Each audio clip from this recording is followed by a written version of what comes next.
말씀을 통해서 함께 은혜를 나누고, 우리 인사 나눴나요? 나눴구나. 제가 헷갈립니다. 오늘 말씀은 우리 교회를 아십니까? 라고 하는 제목을 가지고 인사를 한번 하겠습니다. 교회를 아십니까? 라고 해서 인사 나눌까요?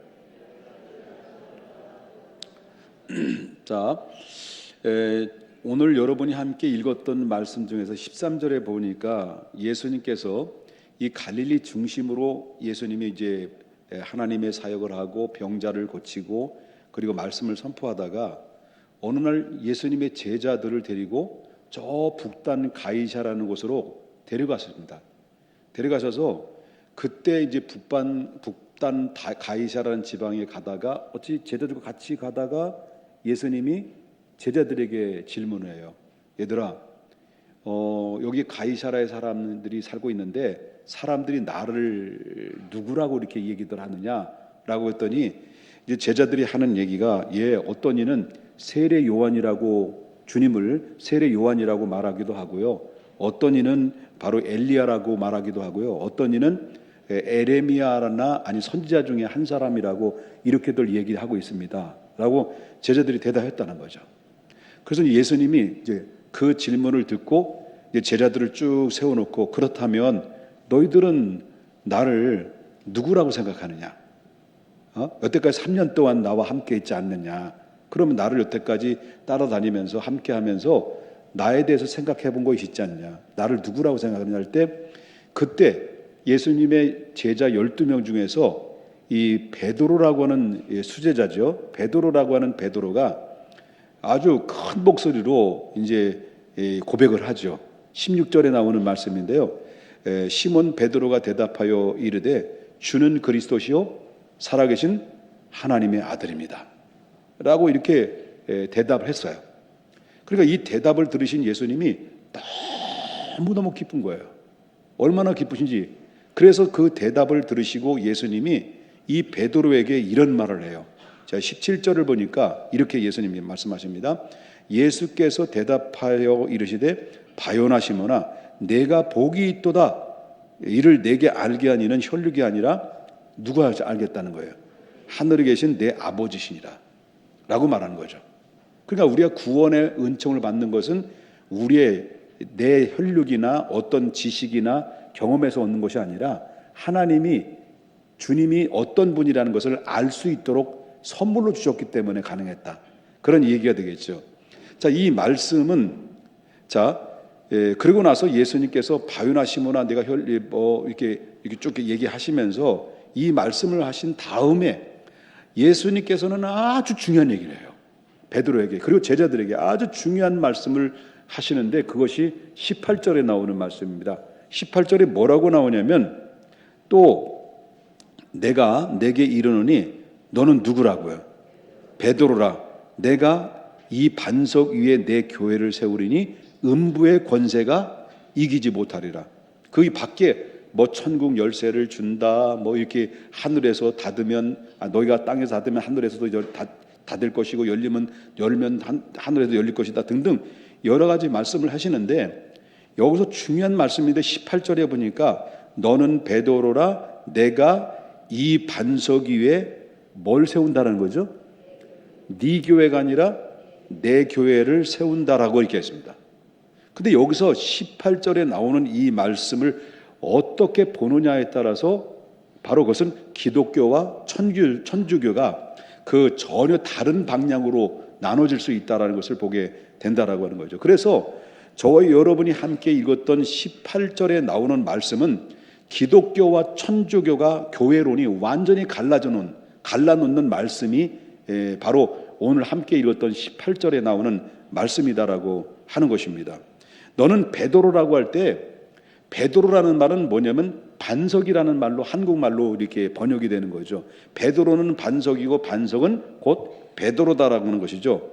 그런데 이제 천주교는 이렇게 얘기하죠. 천주교는 베드로가 반석이기 때문에 베드로 위에 교회를 세웠다는 거예요.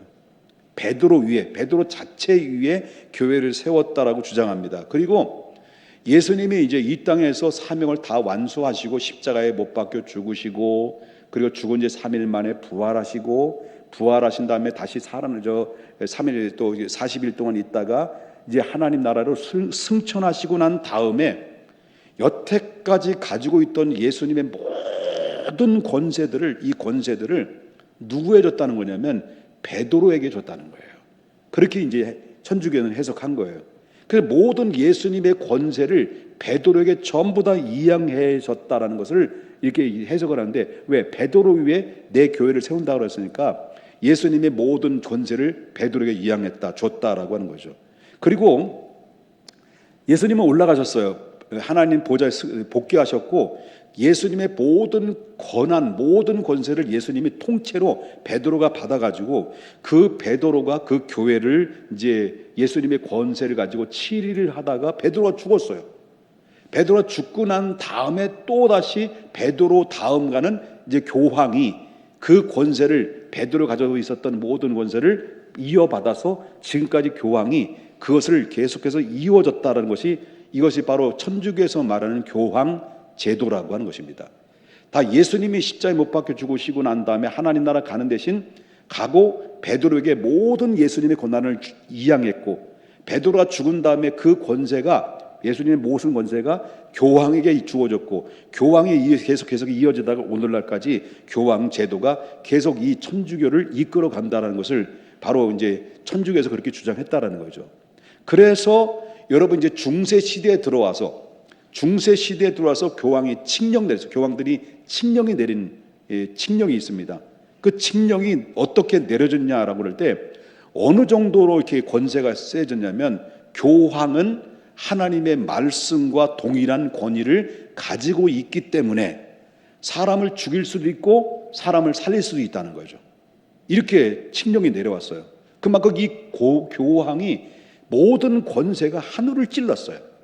그 다음에 교황은 재산을 몰수할 수도 있고, 교회 재산을 몰수할 수도 있고 교회 재산을 돌려줄 수도 있다. 여기에 이제 걸리면 살아남을 수 있는 사람이 없어요. 그렇기 때문에, 왜냐하면 교황은 하나님의 절대적인 주권을 가지고 있기 때문에 그들은 그렇게 이야기하고 있다라고 하는 거죠. 그래서 그들은 교황 무오설을 주장해요. 교황 무오설이라고 하는 것이 뭐냐면, 왜냐하면 이 교황은 아까도 말씀드렸지만 예수님의 권세를 베드로에 이어졌고 베드로의 권세가 교황에 이루어졌기 때문에, 원래 예수님은 죄가 없는 분이잖아요. 그죠? 예수님은 죄가 없는 그 죄 없는 그 거룩한 그 속성을 베드로에게 받았고, 그 베드로에 받았던 권한을 교황이 받았기 때문에 교황은 무오설이에요. 죄가 없는 거예요. 이 교황은 굉장히 거기서는 권위를 가지고 있는 것이, 이게 바로 중세시대 칙령이 내려진 그 내용의 핵심이다라고 볼 수 있다라고 하는 것이죠. 그런데 보십시다.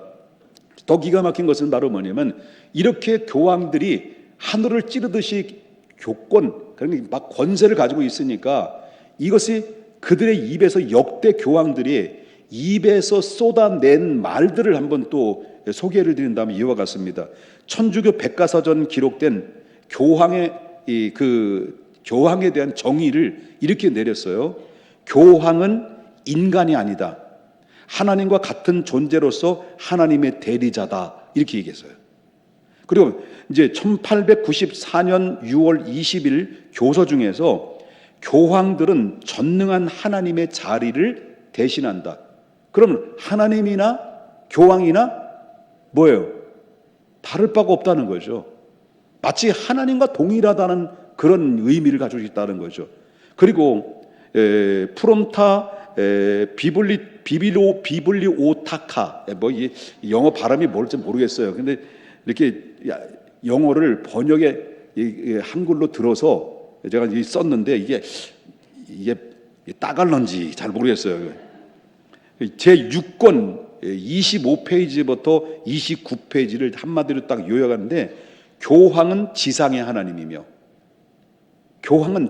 하나님이며 왕 중의 왕이시고 최고의 권세를 가지고 계시다라고 기록됐습니다. 그리고 또 기가 막힌 것은, 이제 교황 비오 10세가 그 입에서 쏟아내는 말이 뭐냐면, 내가 길이요 진리요 뭐라 그러냐면 생명이라고 했습니다. 이 말은 누가 하신 거예요? 원래 예수님 말씀하셨는데 예수님 자신을 향해서 내가 곧 길이요 진리요 생명이다 하는데 그 말씀을 싹 뺏어 가지고 내가 길이요 진리요 생명이다라고 그렇게 쏟아냈다는 거죠. 더 기가 막힌 것은 바로 뭐냐면 그 밖에 많이 있어요. 많이 있는데 제가 줄여서 시간상 줄여가지고 요약해서 말씀드립니다만은 1984년도 지금 교황 끝 이전의 사람이죠. 12월 12일 날 LA 타임즈지에서 기재된 교황 바오로 2세가 뭐라고 말하냐면 죄를 용서받으려면 하나님께로 가지 마라. 내게로 오라 그러게.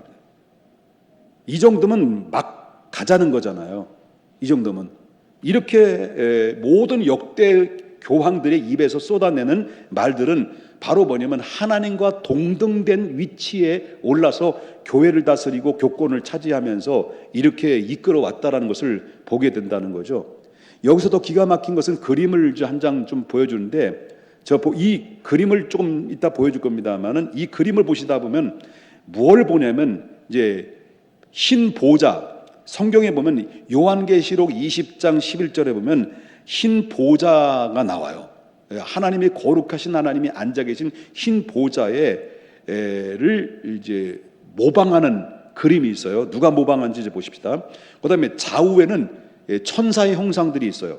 근데 이 말씀은 이사 37장 16절에 그룹 천사들을 의미할 수 있습니다. 근데 이 교황이 바로 요한계시록에 나오는 하나님만이 앉아 있는 이 보좌에 바로 본인이 딱 거기도 앉아 있어 가지고요. 양쪽에 천사들의 형상을 딱 그 성경 그대로 모방해서 이게 사진으로 보여주는 것을 보면 한번 보겠습니다.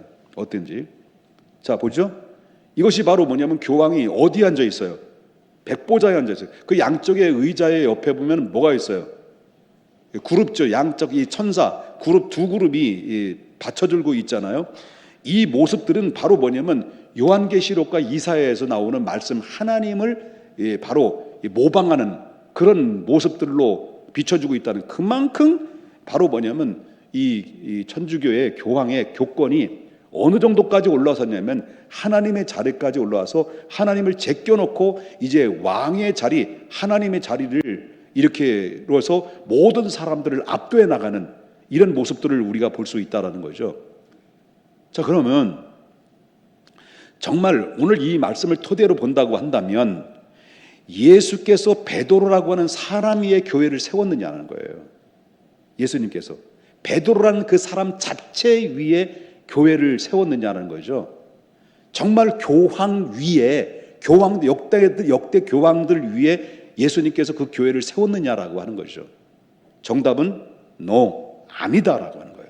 절대 그럴 수 없다라는 거죠. 왜 아니겠습니까? 그럼 아니면 아니다라는 것을 증명을 내야 되는데 저는 여러 가지 증명을 댈 수 있겠습니다만 보편적으로 두 가지를 여러분 예를 들어서 말씀을 드리고 싶은 것은 첫 번째는 바로 뭐냐면 바로 베드로 위에 교회가 세워지지 않았다는 것과 또 교황들에 의해서 교회가 세워지지 않았다는 것을 증명하는 것 중에 첫 번째가 바로 뭐냐고 말한다면 문맥 속에서 보게 되면 바로 그것이 아니다라는 것을 알 수가 있다라고 하는 거죠. 자, 18절을 다시 보게 되면 이 반석 위에 누구 교회를 세운다고 그랬습니까? 내 교회를 세운다는 말씀을 하셨고 그리고 나서 곧바로 예수님이 뭐라고 말하냐면 뭐라고 말씀하셨냐면 자, 16장 21절입니다. 자, 16장 21절에 뭐라고는 이때로부터 예수 그리스도께서 자기가 예루살렘에 올라가서 장로들과 제사장들과 서기관들에게 많은 고난을 받고 죽임을 당하고 제3일에 살아나야 할 것을 제자들에게 어디입니까? 비로소 나타내시니. 이 말씀은 무슨 말이냐면 예수님께서 베드로의 신앙 고백을 딱 듣기 전까지는 예수님의 죽음에 대해서 한 번도 언급한 적이 없었어요. 그리고 예수님이 베드로에게 신앙 고백을 하고 난 다음에 따끈따끈한 고백을 듣고 난 다음에 예수님이 죽음에 대해서 얘기했단 말이에요. 그런데 그 소리를 듣고 있었던 베드로가 자기 신앙 고백을 한 지 얼마 안 된 그 고백이 된 이후에 예수님의 죽음을 예고하고 난 다음에 그 소리를 들었던 베드로가 어떤 행동을 취했는지를 성경을 보십시다. 16장 22절을 보겠습니다. 16장 22절에 보니까 내가 얼마 후에 십자가에 못 박혀 죽게 될 거라는 말을 듣자마자 베드로가 예수를 붙들고, 예수를 일단 보십시오. 붙들었어요. 예수님을. 자기 스승을 붙들었어요. 그냥 붙들 수도 있지. 그렇잖아요. 그리고 어깨 동무를 요즘은 어깨 동무 하면 또 이상하게 본더라고요. 뭐 붙잡을 수도 있고 예수님 붙들 수도 있죠. 그런데 붙들고 어떻게 했다는 거예요? 항변했다는, 항변했다는 것은 예수님을 앉혀놓고 훈계했다는 거예요. 예수님을 훈계했다는 거예요. 그러면서 하시는 말씀이, 베드로 하는 말이, 주여 그리하지 마옵소서, 이 일은 결코 주께 미치지 아니하리다라고 말하는데, 다시 말하는, 주님을 딱 막아버리고, 아닙니다, 그럴 수 없습니다, 주님은 죽을 수가 없습니다, 왜? 내가 주님을 못 죽게 할 겁니다, 이거거든요. 그런데 자, 이 말씀을, 이 베드로의 이 말과 행동을 듣고 예수님이 뭐라고 말하냐면 23절 보겠습니다. 그 말을 듣고 예수께서 돌이키시며 베드로에게 이르시되, 우리 다 같이 한번 읽어보겠습니다. 시작. 사탄아, 내 뒤로 물러가라. 너는 나를 넘어지게 하는 자로다. 내가 하나님의 일을 생각하지 아니하고 도리어 사람의 일을 생각하는도다. 이렇게 말해요. 자, 조금 전까지만 해도 바요나 시몬아 네가 복이 있도다라고 이렇게 최고의 칭찬을 받았던 이 베드로가 단 몇 분도 안 돼 가지고 예수님께서 돌이켜서 베드로에게 하는 말이, 이 사탄아 내 뒤로 물러가라. 예수님이 강력하게 책망을 해버려요. 그리고 너는 나를 넘어지게 하는도다. 너는 나를 넘어지게 하는도다. 그리고 내가 하나님의 일을 생각하지 않고 도리어 사람의 일을 생각한다. 하나님의 일은 바로 뭐냐면, 예수님이 이 땅에 보내셔서 인류를 위해서 대속에 피 흘려 죽게 하시고 그 대신 인류를 구원하는 것이 하나님의 생각이고 하나님의 뜻인데, 바로 그것을 못합니다. 예수님 그러지 못하게 할 것입니다. 이게 바로 뭐냐면 하나님의 생각을 하지 않고 사람의 일을 오히려 생각했다는 얘기죠. 오히려 바로 반대하는 사탄 노릇을 했다는 거죠. 여러분, 베드로가 따끈따끈한 신앙 고백을 했어요. 주는 그리스도시요 살아계신 하나님의 아들입니다라고 했어요. 예수님 너무 기뻐서 바요나 시몬아 내가 복이 있도다. 내 반석에 내 교회를 세운다고 말씀하셨습니다. 그리고 얼마 후에 예수님 죽음을 예고했어요. 못 죽습니다, 못합니다, 이렇게 해가지고요, 예수님께로 사탄 소리까지 들은 이런 베드로의 모습을 보게 되면 이게 인간의 모습이라는 거예요. 이게 베드로의 모습이고 이게 우리의 모습일 수도 있다라고 하는 것이죠. 여러분, 최고의 신앙 고백을 한 그런 베드로임에도 불구하고 하나님의 일과 사람의 일을 구분하지 못하는 이러한 정말 그의 신앙이 땅바닥에 내동댕이 쳐버리는 이 사람 위에, 이것이 바로 인간인데, 과연 이렇게 엎어졌다 뒤집어졌다 엎어졌다 하는 이 연약한 모래알 같은 베드로 위에 만약에 교회를 세워진다고 한다면 그 교회는 과연 어떻게 될까요? 결국 무너질 수밖에 없는 거예요. 베드로 자체 위에 교회가 세워질 수 있는 것은 아니다는 거죠. 그뿐만 아닙니다. 여기서 멈추는 것이 아니라 베드로가 십자가에 못 박혀 죽기 전에 체포당해서 신문을 당하는 그 가운데서 베드로가 멀찌감치 따랐는데 그 베드로 옆에 있었던 계집 아이가, 여자 종이죠, 아이가 베드로에서 사람들을 여기 좀 보세요, 여기 이 사람이요 예수님과 함께 있었던 제자예요. 그랬더니 베드로가 아니야 예수님 몰라, 예수님 모르는 사람이야 라고 이 거짓말한 거예요. 거짓말, 베드로가. 그랬더니 또 한 사람이, 이 사람 바로 예수를 따랐던 제자 맞는데? 했더니 아니야, 맹세하네. 내가 맹세하는데 나 예수님 정말 몰라.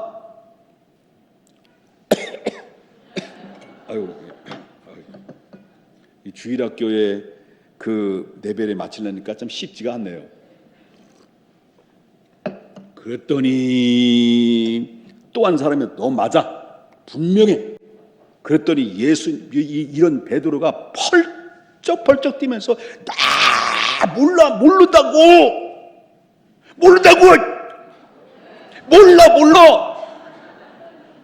그러면서 하는 얘기가, 맹세하고 예수님을 뭐냐면 저주했어, 저주. 그래가지고 예수님을 막 욕을 하고, 오늘 말한다면 쌍욕을 하면서 거시기 나 모르는 거야 하고 3번이나 예수님을 부인했어요. 베드로가. 자, 여러분, 이렇게 세 번이나 모른다라고 세 번째는 저주까지 퍼부어는 이 베드로, 여러분 이것을 어떻게 해석할 수 있을까요, 여러분요? 어찌 이런 사람의 하나님의 말씀과 동일한 권위를 가지고 있는 사람이라고 이해할 수 있을까요? 베드로가 하나님 말씀과 동일한 권위를 가지고 있을까요? 아니, 이런 사람들이 어찌 교황이 이제 죄와 허물이 없는 그 교황 무호소를 주장할 수 있을까요? 이렇게 엎어졌다 뒤집어졌다 얼마만큼 죄를 질 수 있는 그런 상황인데 어찌 교황들이 베드로가 죄가 없다라고 교황 무호소를 주장할 수 있을까요?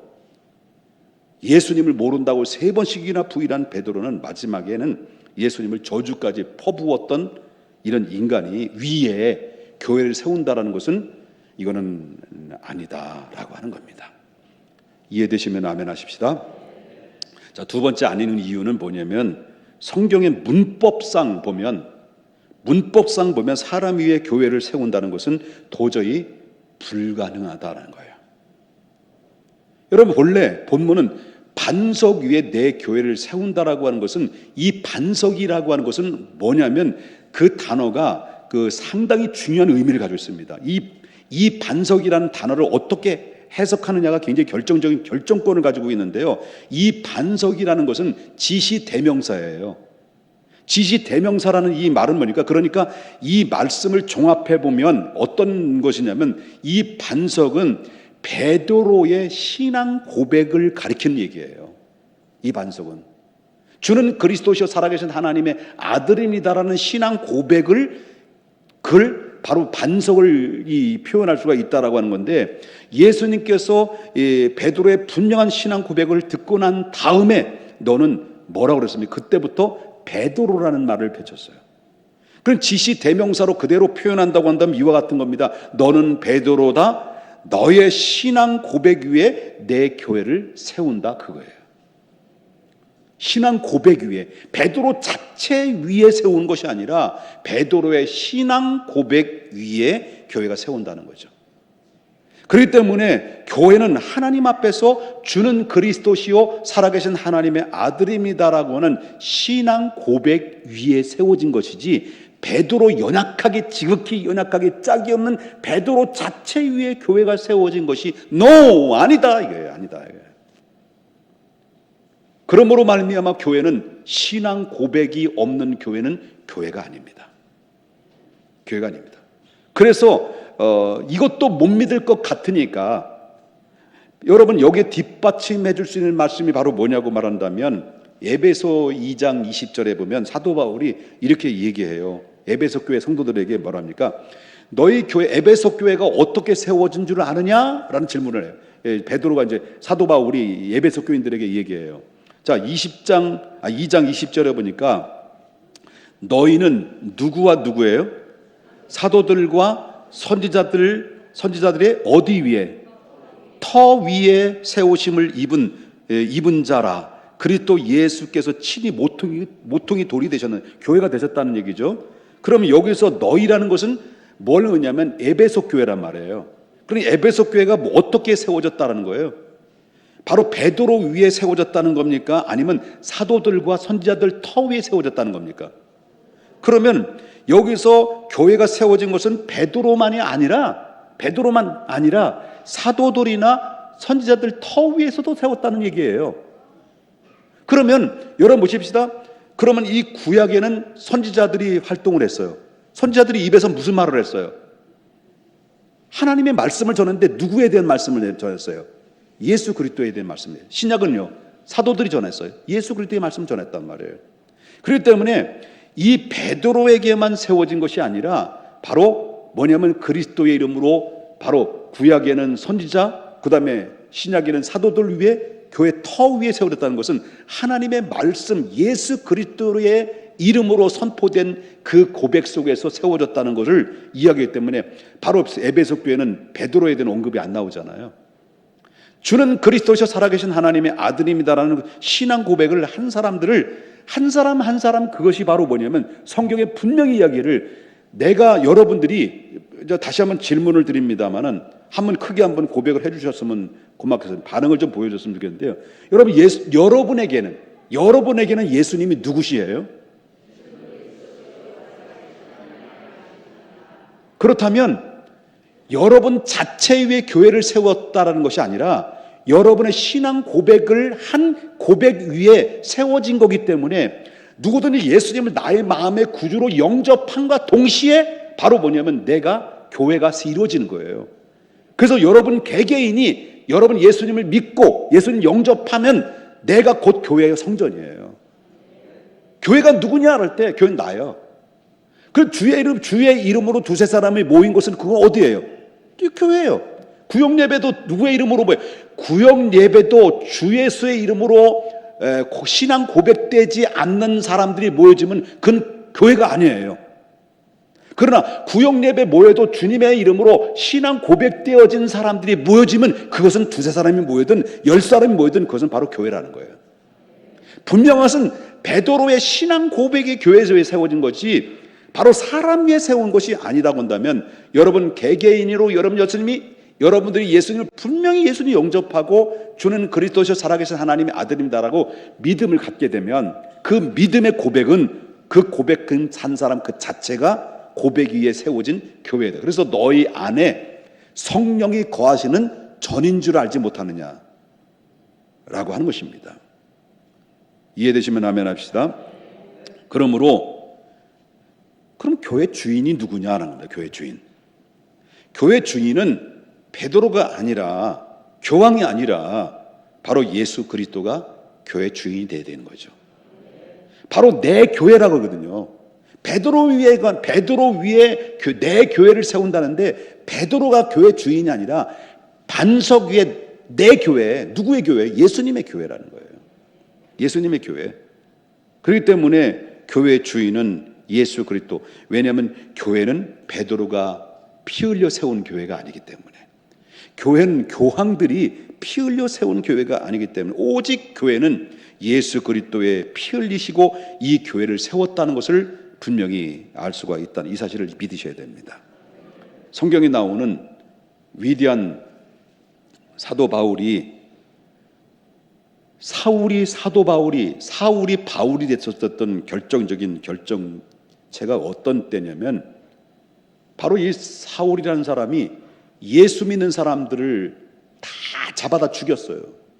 감옥에 투옥시켰어요. 그게 분이 안 풀리니까 바로 대제사장에게 찾아가서 체포영장을 공문을 받아야, 그래서 내가 모든 예수 믿는 사람들을 싹쓸이해서 잡아오겠습니다. 허락해 주십시오 라고 허락을 받아서 체포영장을 발받아가지고요, 군사를 이끌고 예수 믿는 사람들을 전부 다 체포하기 위해서 막 눈이 시뻘개가지고 이 사울이 다니다가 어느 이 다메섹이라는 곳에서 도착을 했어요.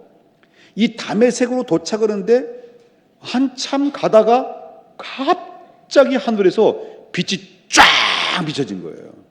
그리고 눈이 갑자기 멀은 거예요, 이 사울이. 그리고 꼬꾸라졌어요.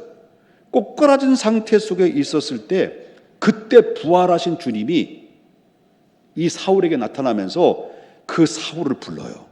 사울을 부르면서 사도행전 26장 14절에 중반절 보니까 뭐라고 하냐면 사울아 사울아 네가 어찌하여 나를 파괴하느냐, 이 말씀이 음성이 들려와요. 자, 사울아 사울아 내가 어찌하여 누구를, 분명히 누구를 박해한다는 거예요. 예수님을 박해했다는 거예요. 사울아 사울아 내가 어째 나를 박해하느냐라고 말할 때 여러분, 사울은 예수님을 단 한 번도 핍박한 적이 없어요. 박해한 적이 없어요. 오직 누구만 핍박했어요? 교회만 핍박한 거예요. 예수 믿는 사람들만 핍박한 거예요. 그런데 사울아 사울아 내가 어찌하여, 예수님 뭡니까? 교회만 핍박했는데 사울이 누굴 핍박했다고 예수님 말하는 거예요? 나를 핍박했다고 하는 거예요. 그래서 뭘 말하냐면 이때 예수님은 교회와 예수님을 일치를 시켜요. 일치. 그것은 바로 뭐냐면 교회는 곧 예수님이고 예수님은 곧 교회다라는 얘기예요. 여러분, 교회를 파괴하는 것이 곧 뭘 파괴하는 거예요? 예수님을 박해하는 거예요. 교회를 영접하지 않는 것은 곧 누구를 영접하지 않는 것이에요? 예수님 영접하지 않는 거예요. 교회를 환영하는 것은 누구를 환영하는 거예요? 예수님을 환영하는 거예요. 교회를 거부하는 것은 누구를 거부하는 거예요? 바로 예수님을 거부하는 거예요. 왜? 교회와 예수님은 동일하기 때문에. 그래서 사울이 변해서 바울이 바뀌어졌습니다. 그래서 여러분 보십시다. 오늘날 교회들이 얼마나 핍박을 받았어요. 그런데 천주교는 핍박을 받지 않았어요. 천주교 비리 따지고 보면 어마무시해요. 그런데 여러분요, 교황의 교권들이, 여러분 그대로 교회는 어떤 비리를 만나거나 부정한 일들이 만나면 그대로 드러나서 모든 핍박을 받고, 핍박이 아니라 이게 조롱을 받은 대상이 되는데, 다 누가 거기에서 다 덮어줘요? 천주교는요, 모든 각종의 허물들과 이런 것들은 교권 가지고 있는 교황청에서 모든 것들을 다 엎어주기 때문에 함부로 정치도, 함부로 사람들이 그 교권에 의해서 침해를 못해요. 그러면 위에서 다 내려와. 그래서 여러분, 각 나라의 모든 이 권한들이 막강한 권한을 가지고 있기 때문에 천주교를 함부로 건들 수가 없는 거예요.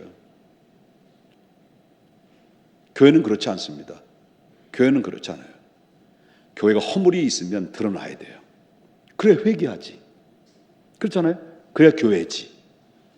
자, 여기서 사울이 변화됐던 교회 운동인데, 기억하십시다.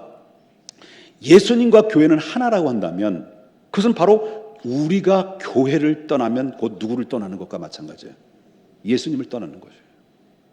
교회를 거부하는 것은 누굴 거부하는 거예요? 예수님을 거부하는 거예요. 기억하십시다. 교회는 곧 그리스도의 몸이다라는 사실을. 교회를 무너뜨리면 안 된다는 거예요. 그래서 교회에서 싸워서는 안 되는 거예요. 교회에서는 우리는 싸워서는 안 됩니다. 왜 싸워서 안 됩니까? 교회는 그리스도의 몸이기 때문에 그렇습니다. 그래서 교회는 사랑해야 돼요. 내가 다니는 교회가 이렇게, 그럼에도 불구하고 내가 다니는 교회가 도저히 나와 맞지 않아. 그럴 수 있죠. 다 교회는 다 다를 수 있고 다 똑같을 수는 없으니까. 그런데 그리스도의 이름으로 모여진 것, 이건 다 똑같은 거예요. 똑같이 예수 이름으로 모이고 예수 이름으로 선포되고 예수의 이름으로 교회에 세워졌지만, 내가 신앙생활하다 어떻습니까? 내 스타일이 맞지. 왜 내가 스타일이 다릅니까? 그러면 이 교회를 와서 아무리 설교를 들어도 은혜도 안 되고, 사람들이 마음에도 안 들고, 장로님들도 마음에 안 들고, 하는 것마다 눈에 가시가 되고, 그러니까 마음이 다쳐서 아무것도 예배가 은혜가 안 된다면, 그때 방법은 있습니다. 조용히 아주 살금 또 살금 다른 교회 가서, 거기서 맞는 교회 가서 정착하면 딱 좋아요. 가실 때 찾아오셔요. 제가 기도해 줄게요. 여러분, 그러면 요즘 교회 안에는 영적인 노숙자들이 많아. 영적인 노숙자가 바로 뭐냐면 교회 소속이 없다는 거예요. 내가 다니는 교회 소속감이 없다는 거예요. 당신 어디 다닙니까? 나 평택중앙교회 다닙니다. 당신은 당신 담임 목사가 누구입니까? 평택중앙교회 김옥 사모님, 평택중앙교회 박형희 장로님, 평택중앙교회 이문수장, 나 좀 말려줘야 될 때는. 내가 다니는 교회에 소속감을 가지고 있었는데, 소속감이, 영적인 노숙자들이 많아. 여기 신문지 깔고. 여러분, 요즘 교회에 영적인 귀족들도 많아. 그런 귀족들이 많다는 것은요, 큰 교회를 다니는 거야. 큰 교회, 큰 목사님, 유명한 목사님 교회 다닌다는 게 때문에 웬만한 교회들은 시시한 거예요. 그 교회 목사님을 알길 드문드문 여겨. 자기가 큰 교회 다니고 훌륭한 목사님 밑에서 교회를 신앙생활하고 교회 다니니까 본인도 굉장히 큰 영적인 귀족인 줄 알고, 소위 말한다면 텅 빈 귀족 중심으로 살아가는 사람들도 교인들이 많이 있다는 거죠. 요즘 맛집 있죠, 맛집. 정말 유명한 데 맛집이란 아주 어떻게 잘 알고요, 방방곡곡 돌아다니면서 맛있는 집 다 찾아서 맛있는 걸 음식을 먹어요. 뭐 같으냐면요, 마치 유튜브를 틀면 유명한 목사님이 쫙 나와. 막 기라성 같은 목사님이 쫙 나오죠. 그래가지고 유명한 목사님 설교 들으면 막 쏙쏙 들어오죠. 은혜가 들어오죠. 막 귀에 막 들어오죠. 막 팍팍 꽂히지요. 그러다 보니까 유튜브에 링크를 걸어놓고 딱 쏘고 찬양대 쏘고 구역장 쏘고 구역장님 말 요즘 현찮어 이제 듣고 좀 정신 차려 하면서 링크 보내주고 막 그냥 난리 부르스를 쳐요. 이 링크를 걸어요. 그러다 보니까 사람이 기는 커지는데 이게 없는 거야. 가슴이 뜨겁지 않는 거예요. 기만 커진 거예요. 그러다 보니까 이 전국 망망곡곡 맛집 돌아다니면서 여기서 설교 주소 듣고 여기서 설교 주소 듣는 미안합니다. 설교 듣고 그러다 보니까요. 아니 집밥이 맛있냐는 거예요. 집밥이 맛있어요? 이렇게 되면 온갖 어느 식당 제가 언제 얘기했잖아요. 할머니 집에 너무 유명해서 맛이 너무 좋아가지고 이 집은 왜 이렇게 맛있어요 할머니? 그랬더니 우리 식당은 조미료를 아끼지 않아 이랬다는 거 아니야. 각종의 자극되는 조미료를 팍팍 먹어대니 여 집에 와서 집밥이 맛있냐는 거예요. 평택 중앙교회 와서 설교를 듣고 설교 들어오냐는 거예요. CC에서 안 들리지. 그 목사님 설교가 들리네 안 들리네 이렇게 이야기하는 사람들이 많이 있다는 거죠. 여러분 성도는 내 교회에 대한 소속감이 있어야 돼요. 내 교회가 없으면 정상적인 신앙생활이 될 수가 없다라고 하는 것입니다. 그래서 한 가지 정리를 좀 드리겠습니다마는 여러분들이 분명히 예수님이 누구요? 라고 말할 때 주는 그리스도시요 살아계신 하나님의 아들입니다라고 신앙 고백했을 때 내 자신 위에 세운 교회가 아니라 신앙 고백 위에 세워진 거기 때문에 여러분들이 곧 교회요 성전이라는 것을 믿으셔야 될 줄 믿습니다. 성전은 바로 개인의 성전도 있지만은 바로 여기에 함께 모여진 성전도 있어요. 예수님 피값 주고 세운 성전인 개인적인 성전과 그 다음에 예수님 피값 주고 세운 이 모든 공동체의 성전이 교회가 있습니다. 교회가 있는데 이 교회 안에 우리를 예수님이 십자가에 못 박혀 죽으시고 피값 주고 이 교회를 세웠는데 베드로 위에 세운 것이 아니라 예수의 이름으로 고백한 성도들이 함께 모여서 이 교회를 세웠고 이 교회를 통해서 하나님 나라를 선포하고 그리고 모든 열방 가운데 하나님의 뜻을 전파해서 수많은 영혼들을 주께 인도하라고 하는 그 부르심 앞에 우리가 모아서 함께 이 자리에 교회가 됐고 하나님의 뜻을 받드는 교회가 됐습니다. 그렇다면 우리 중앙교회가 해야 될 일은 바로 무엇입니까? 내가 하나님의 이름으로 부름받아 하나님의 자녀가 되는 것은 내 행위로서 말미암아 구원받은 것이 아니라 하나님의 선물로 구원받았다고 한다면 구원받은 우리들이 함께 모여서 교회가 이루어지고 이 교회에서 해야 될 일은 바로 뭐냐면 우리가 거저받았으니 거저 주어야 될 마지막 지상 명령인 땅끝까지 이르러 주님의 증인된 삶을 살아갈 뿐만 아니라 주님의 증인으로서 살아가야 될 사명도 있다는 것을 보게 됩니다. 그만큼 특권이 있으면 의무도 따른다.